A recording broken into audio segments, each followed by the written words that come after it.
السلام عليكم ورحمة الله وبركاته. ازيكم حبايبي؟ عاملين ايه؟ ان شاء الله تكونوا بألف خير يا رب كده. تعالوا بقى كده نقف مع بعض كده في المطبخ نعمل أكلة برضو من الأكلات الشتوية الجميلة. تعجبكم ان شاء الله. جربوا يعني جربوا الأكلة دي بطريقتي. هتعملي ايه غدا؟ هعمل محشي حلو قوي وهعمل طريقة فراخ من فوق، بس هتعجبك جدا جدا جدا. جربيها هتعجبك. جربي المحشي بالطريقة دي حلوة قوي قوي. عايزة اقول لكم بتاع الفراخ اللي بجيب منه الفراخ ده نضيف فل. يعني عايزه اقول لكم شبه مش عايزه اغسل الفراخ والله، ريحتها ليمون وريحتها زي الفل اللي هو بنقعها في ليمون. حتى اللي هي بتبقى عامله زي الكبده اللي بين الورك والعظمه دي بيشيلها بيديني فراخ زي الفل. بس انا برضو انتوا عارفين طبعا، لا لازم طبعا نغسلها وليمون ودقيق ونعيد عليها برضو زياده اطمئنان وكده. تمام. انا يعني عارفه، يعني انا عارفه اللي بجيب منه الفراخ، عارفه ان هو نظيف. لكن انا لو جايباها من حد مش واثقه فيه مثلا او شاكه في زفارتها، بنقع بقى دقيق وليمون وخل وملح وبص بظبط. بس بصراحة هو يعني هو اصلا بيعمل الحاجات دي كلها. تمام. هو حاجته بتبقى غالية شوية بس هو بيعمل الحاجات دي كلها. هنا بقى بعد ما غسلت الفراخ قلت اغسل بقى الحوض كده بلفت الحوض عشان خاطر ايه؟ هغسل الخضار. يعني انتوا عارفين طبعا ايه، مهما كان الفراخ طبعا بتزفر وفيها بكتيريا مهما كانت نظيفة، بس هي فيها بكتيريا. فلازم طبعا نحافظ على حاجة زي كده. هنغسل بقى الحوض عشان نغسل ايه؟ الحاجة بتاعتنا وكده. هنغسل بقى الخضرة وهنغسل الطماطم والبصل وهنظبط حالنا. لو انت اول مرة تشوفيني بقى لايك وشير وسبسكرايب كده، الحياة احلى مع غير عشان يوصلك مني كل جديد. وارجو منك اللايك على صفحتي على الفيسبوك باسم دودو وبناتها. تمام. لو انت اول مره تشوفيني يا ريت تفعلي زر الجرس عشان يوصلك مني كل جديد، لان الاشتراك بس لوحده مش كفايه. اليوتيوب لازم انت تفعلي زر الجرس بنفسك عشان يوصلك مني كل جديد. تمام. هنغسل بقى هنا الخضره. انتوا عارفين طبعا ان اليومين دول الخضره ما شاء الله اللهم بارك حلوه جدا جدا في الايام الشتاء اللي ما فيهاش مطر. يعني الشتاء ما فيهوش مطر بتبقى الخضره حلوه، الشتاء فيها مطر بتبقى الخضره مش كتيره وطبعا انتوا عارفين الشتاء طبعا بيعمل ايه في الخضره وكده. لكن في الايام العاديه الشتويه من غير مطر الخضره طبعا حلوه جدا جدا. الطماطم برضك ابتدت ترخص. عايزين نبقى نعمل لنا حبه طماطم زي اللي انا كنت عاملاهم وكده. تمام. انا بعتذر جدا جدا جدا على صوتي، يعني مش عايزه اقول لكم انا بتاسف لكم قد ايه بجد، بس انا مش يعني سامحوني. انا مش لاقيه حل. تمام. يعني مش عايزه يعني اكرر المواضيع دي كتير، بس بجد انا مش لاقيه حل. يعني باخد علاج والله العظيم، بس المشكله برضو ان انا ما زلت تعبانه كده. بس انا مش طبعا انتوا عارفين ان انا لازم اسجل وكده، فسامحوني يعني لو صوتي فيه اي حاجه. تمام. هنتبل بقى البصل كده مع بعض كده بقى. هعمل المحشي بطريقه حلوه قوي هتعجبكم. جربوها بجد. يعني انا اول مره اعملها على القناه، لكن انا بعملها. يعني انا زي ما قلت لكم انا في المطبخ ماليش كتالوج. تمام. بعتذر.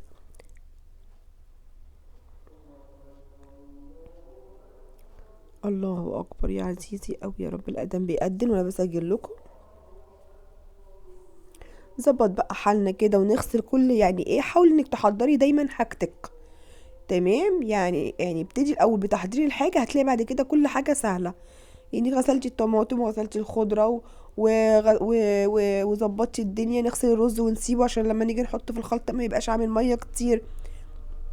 حاولي تظبطي حاجتك. فراخك اتنقعت في الليمون عشان تبقى كل حاجه جاهزه حوالين منك. ما تخليش كده يعني ايه مخك متشتت. لا، لو نظمتي وقتك ونظمتي حالك في المطبخ بجد يعني بصي ما فيش حاجه تاخد منك وقت. ولكن المحشي بياخد وقت والكشري بياخد وقت واللي مش عارفه ايه بياخد وقت. ابدا والله. هو بس الموضوع كله بيبقى عايز ترتيب دماغ وانك انت تبقي عارفه انت هتعملي ايه. تمام.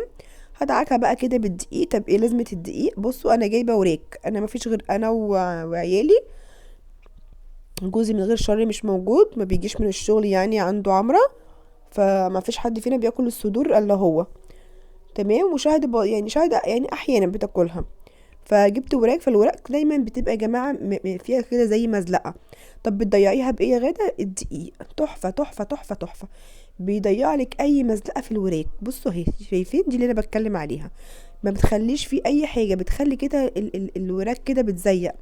تمام. جربي والله هتتعالي جدا جدا لما تعمليها بالدقيق. ده كده بالدقيق حلوة قوي. تمام. ولو انت شاكه فيها الفراخ او لو انت شميتي لها ريحه، عندك بقى الخل وعندك الملح وعندك ليمون وعندك حب من الفلفل الاسود، بس يكون حب.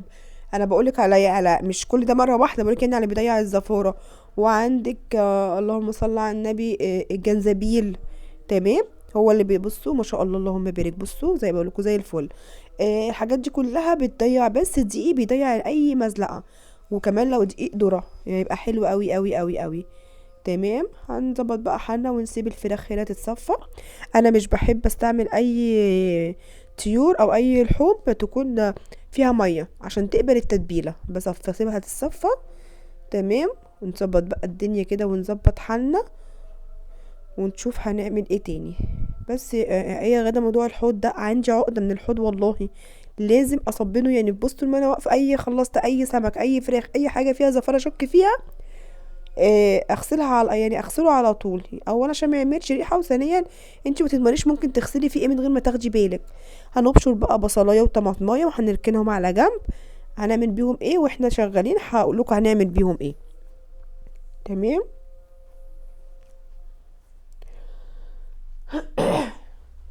لا حول ولا قوه الا بالله. لا حول ولا قوه الا بالله. الله اكبر. الله اكبر. لا اله الا الله. بصوا خلاص انا كده هنا خلصت طماطمايه وبصلايه بشرتهم، انا اللي عايزه ابشرهم، وركنتهم على جنب شويه ملح وشويه فلفل.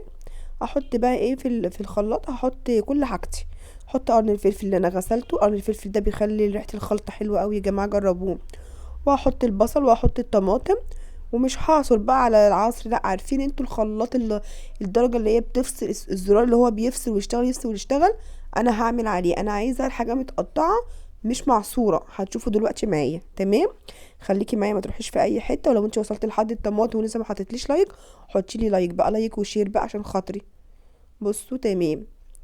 بصوا شايفين بعمل ايه؟ اهو شايفين اهو. بس انا عايزه اقطع كانه متقطع، بس بسهل على نفسي. هجيب هنا بقى ايه الوok ده، هحط فيه زيت ذرة حلو او زيت عباد شمس زي ما انت حابه.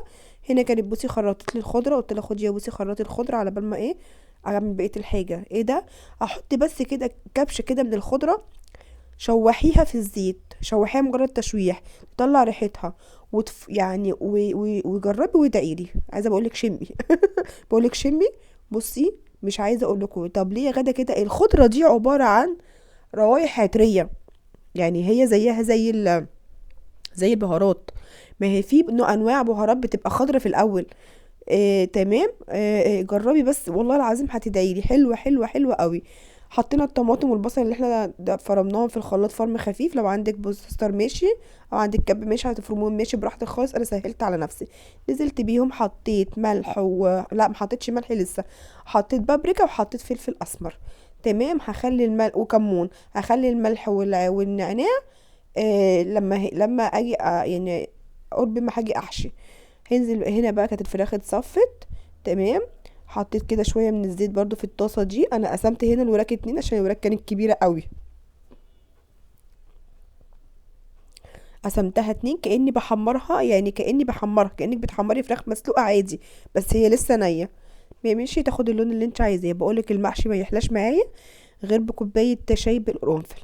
بصوا اتسبكت ازاي، بصوا بقت تقيله حلوه حلوه حلوه قوي ازاي. وبصوا الخضره لسه باينه. ماشي. هنزل بقى بالصلصه والنعناع والملح. ملحك طبعا ظبطيه زي ما انت عايزه براحتك خالص. هقلب بقى ده كله. تمام. وهفضل كده اقلب، بس انا طافيه النار وبقلب عشان ابردها. بصوا نزلت بقى هنا بالرز عشان الرز بس يبرد لي الخلطه. طب ليه يا غدا؟ عشان انا هحط الخضره مش عايزه لونها يغير، انا عايزه لونها يفضل اخضر زي ما هو. الخلطه دي بقى اعملي بيها محشي، انه اي نوع محشي انت عايزاه. وانا قلت لكم ان انا ماليش كتالوج في المطبخ، انا كل مره بعمل الاكل بطريقه شكل. هنزل بقى هنا بالبصلايه والطماطميه اللي انا فرمتهم دول، وهنزل عليهم بالخضره. احشي بقى عزبان، احشي كوسه، احشي بتنجان، احشي فلفل، احشي كرنب، احشي ورق عنب، اللي انت حباه احشي بالخلطه دي. وجربي وادعي لي. انا مش بحط بهارات على الخلطه مش معروفه، انا بحط ملح وفلفل وكمون ونعناع ولو في عندي كزبره ناشفه بحط، مفيش مشكله، بس بصراحه كانت خلصت مني، بتخلص مني اكتر توابل لاني بستعملها كتير قوي. تمام. بحب يعني انا بعتبر ان الخضره لوحدها اعشاب، ولوحدها بهارات، فاهمني؟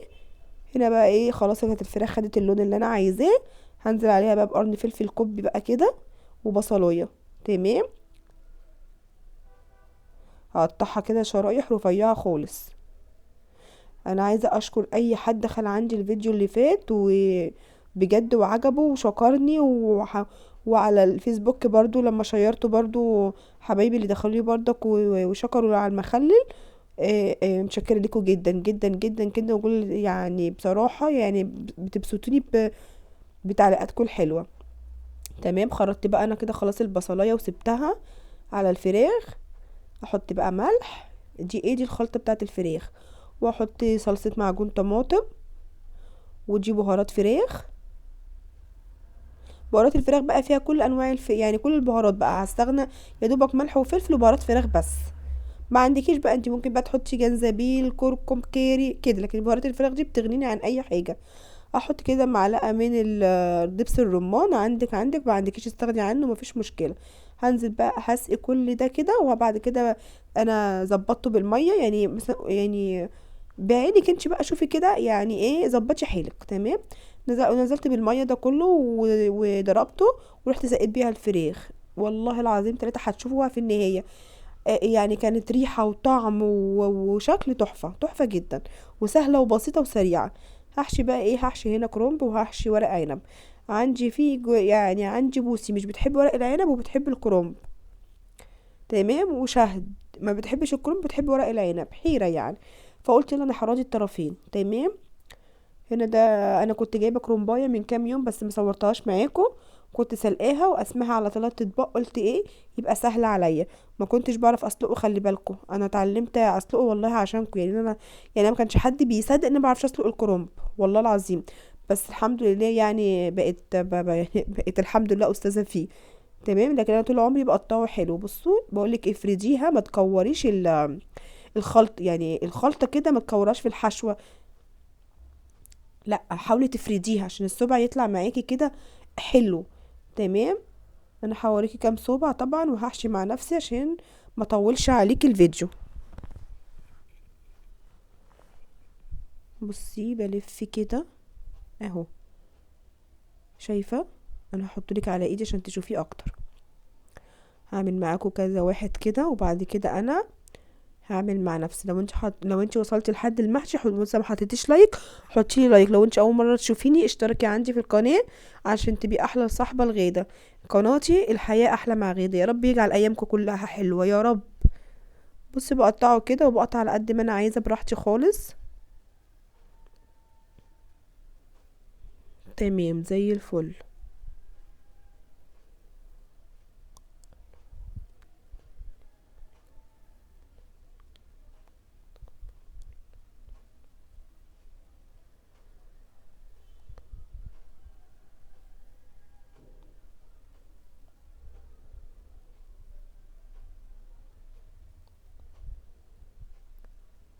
انا سايباكوا تستمتعوا بالحشو. بصوا انا خلصت خلاص الصينيه كلها. بصوا هنا بقى ايه، كان في كام في الصينيه كده، كان في زي كام فراغ كده، فهحشي ايه، عندي فلفل الطويل ده اللي هو الاسكندراني، هحشي منه كده كام ارض، هيملى لي الفراغات عشان يبقى سوا المحشي واحد. تمام. بصوا الحشو يعني، بصوا يعني الصوبع قد التاني مرصوص جنب بعض كده. يعني الموضوع سهل وبسيط، مش محتاج افتكاسة ولا حاجة. بس هي أكلة بفكرك بيها، أو احنا مش محتاجين أصلا حد يفكرنا بالمحشي في الشتاء. هو المحشي يعني شتاء. بصوا ما شاء الله اللهم بارك. بصوا هنا بقى ايه، برضو ورق العنب نفس القصة اهي. انا بشيله يعني بسلقه واشيله بالعنق بتاعه. طب ليه؟ اما بيغيرش طعمه وبيخليه زي بيخليه بصراحة جميل. يعني انا عجبني ان انا اعمله وانضفه وانا بحشيه. بصوا بوريكم. بصوا كده، وافرد كده الرزايه، واتني كده واتني كده، واخد على الكل. بصوا اهو. تمام. سهل وبسيط. في ناس بتلف على ايدها، وفي ناس بتلف على طبق، براحتكم خالص زي ما انتوا حابين.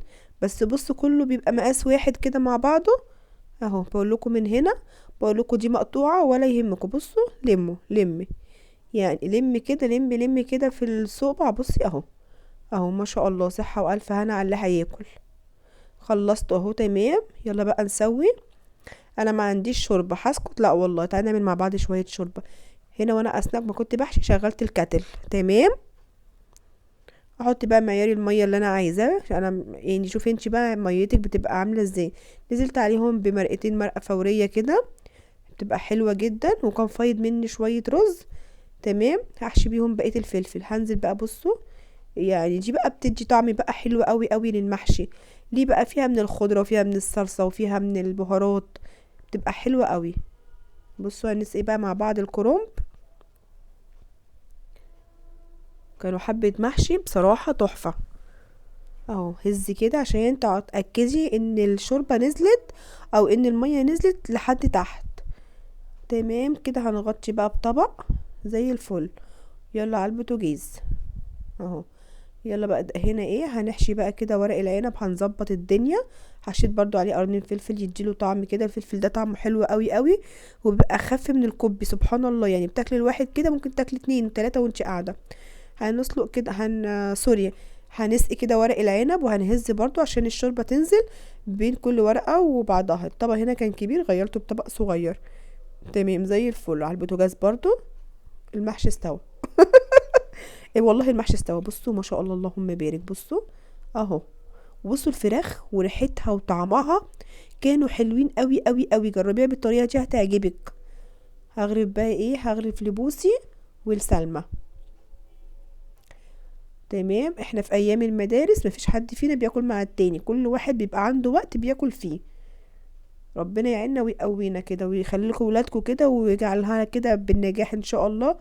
مدارس وكليات وثانوية عامة وكل حاجة، كل حاجة بالنجاح ان شاء الله. بصوا وادي قرن الفلفل. ويلا بينا اهو نغرف هنا ورك البوسي. بصوا ما شاء الله. تعالوا كلوا بقى معانا محشي. لو انت بقى وصلت لحد هنا بقى لايك وشير وسبسكرايب كده. واشوفكم على الف خير، والسلام عليكم ورحمة الله وبركاته.